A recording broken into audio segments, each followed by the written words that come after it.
আমার আল্লাহ বলেন, হে পৃথিবীর মানুষ, হে আমার বান্দারা, তোমরা দুনিয়ার মধ্যে কি ইচ্ছো আমি তোমাদেরকে দুনিয়ার মধ্যে পাঠাইলাম। পাঠাইবার পরে আমি জানি তোমরা অনেক অন্যায় পথে যাবে, অনেক কাজ করবে, যে কাজগুলোর মধ্যে তোমাদের গুনাহ হয়ে যাবে। হ্যাঁ বান্দা, তোমরা গুনাহ করবে তাও আমি ভালো মতো জানি, তোমরা পাপ করবে তাও আমি ভালো মতো জানি। বান্দারে, পাপ করার পরে, গুনাহ করার পরে একাই কি মসজিদের মধ্যে তোমরা কেঁদেছো, রব্বানা যালামনা, বলেন রব্বানা যালামনা আনফুসানা ওয়া ইল্লাম তাগফির লানা ওয়া তুরহামনা লানাকুনান্না মিনাল খাসিরিন বলে বলে মসজিদে কেঁদেছো, আসরের নামাজ পড়ে কেঁদেছো, যোহরের নামাজ পড়ে কেঁদেছো, মাগরিবের পড়ে কেঁদেছো, এশার নামাজ পড়ে কেঁদেছো।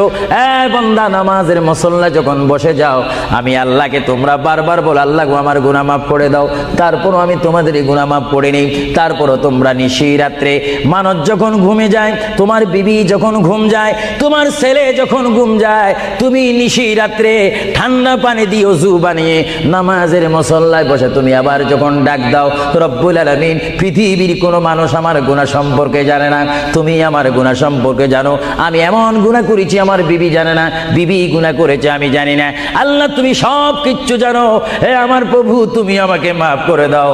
আমার আল্লাহ বলে, তারপরও যদি তোমাদেরকে আমি মাফ না করি, তারপরও বান্দা তোমরা আমার রহমতের দরজা থেকে ফিরে যাইও না।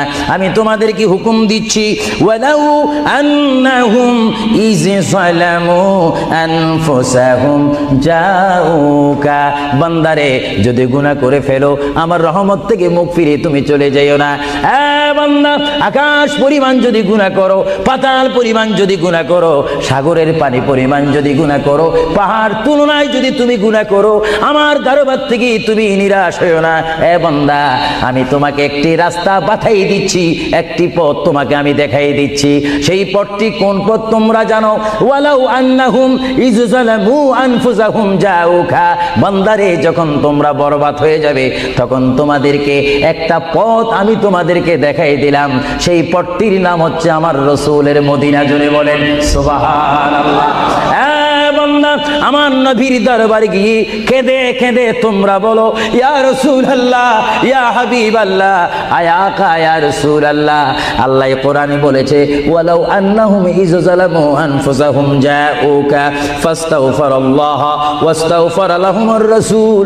আল্লাহ বলেছে, হে বান্দা, তোমরা ডানে না গিয়ে, বামে না গিয়ে, পিছে না গিয়ে তোমরা সরাসরি আমার নবীর কদমে চলে যাও। আমার নবীর কদমে গিয়ে আমি আল্লাহর দরবারে তোমরা তওবা করো। তওবা করতে করতে তোমাদের চোখের পানি যখন বাইর হয়ে যাবে, আর ওই মুহূর্তে যদি আমার বন্ধু